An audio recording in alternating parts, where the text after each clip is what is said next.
Oke, selanjutnya kita akan memeriksa selenoid. Ya, kita akan periksa selenoid. Pemeriksaan selenoid ada 3. 1. Pemeriksaan pull in coil, hole in coil, dan pemeriksaan plat kontak. Untuk memeriksa selenoid nanti kita bisa menggunakan multitester, ya, multitester. Ya, oke, nanti kita pilihkan pada posisi selektor, pada posisi ohm, ya, pada posisi ohm begitu. Dan alat ini kita kalibrasi, ya, hubungkan terminal positif dan negatif, ya, kita hubungkan, kita kalibrasi begitu. Nanti kita kalibrasikan. Oke, ya, 0. Oke, ya. Kalau sudah jarum pointernya sudah kita kalibrasikan, lantas sekarang kita akan memeriksa selenoid. Yang pertama kita akan memeriksa pull in coil, ya, pull in coil berarti kita menghubungkan lidah tester yang satu dengan terminal ST, ya, yang satu dengan terminal C. Nah, ini. Nah, pada waktu memeriksa jarum ohmmeter harus bergerak, ya. Kalau jarum ohmmeternya tidak bergerak berarti kumparan pull in coilnya putus, ya. Oke, ya, ini bergerak, ya. Oke. Oke, selanjutnya adalah kita memeriksa hole.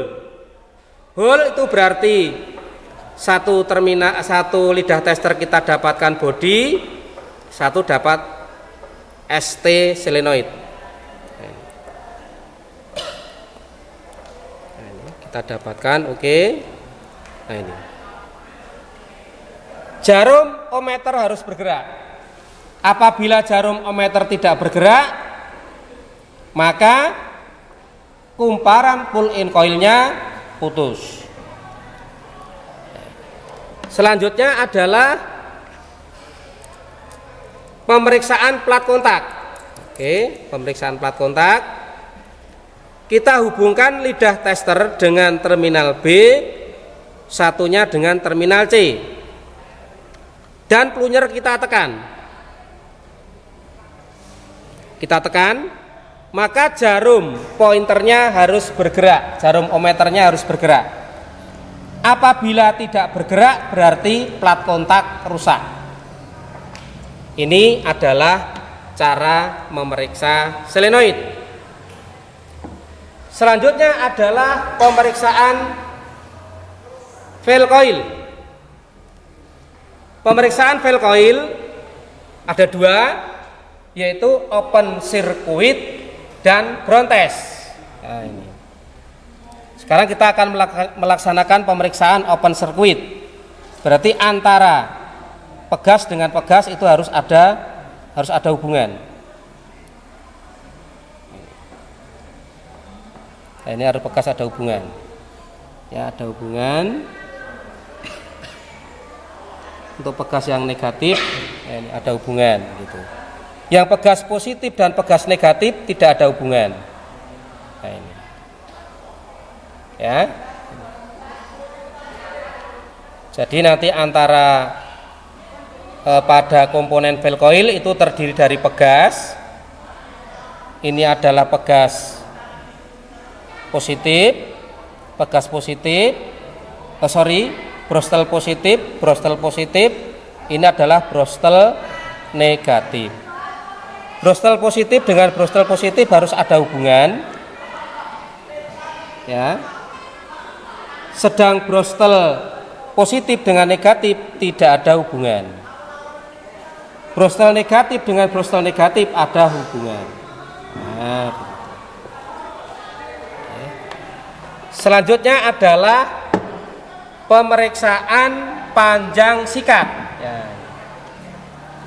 Kita periksa panjang sikat dengan menggunakan jangka sorong, ya, dengan menggunakan jangka sorong atau skid mat. Nanti kita ukur, ya, nanti kita ukur berapa panjang sikat tersebut. Nah, ini kita ukur panjang sikatnya. Nanti dari nilai pengukuran kita referensikan pada buku manual user. Nanti limitnya berapa sebagai dasar. Nah, kita untuk melakukan penggantian komponen. Nah, ini di sini ketemu 9,1. Nah, ya, 9,1. Nanti keempat-empatnya kita ukur semua. Ya, ini. Nah, nanti limitnya, kita mengetahui limitnya ini kita nanti harus merujuk, ya, merujuk pada buku manual user pada Kijang KF40. Oke, selanjutnya kita akan memeriksa armatur.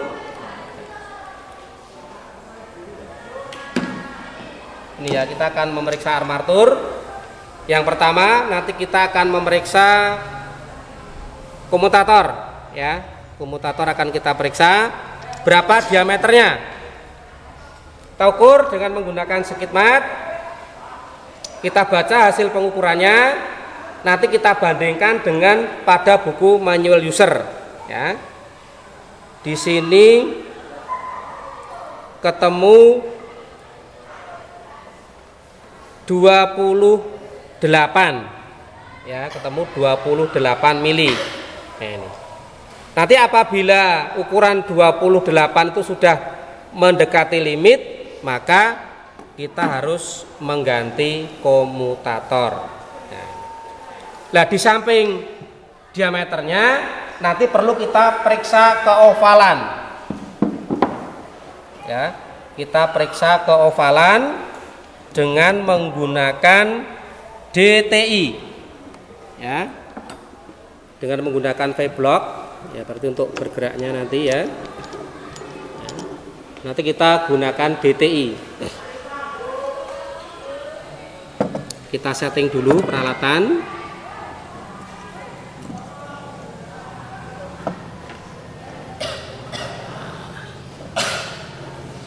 Setting dulu peralatannya. Perhatikan untuk pemasangan DTI-nya,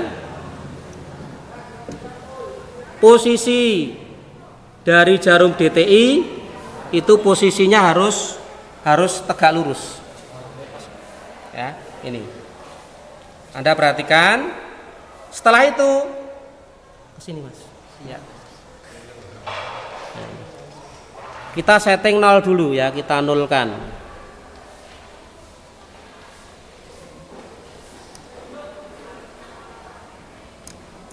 Kita setting 0.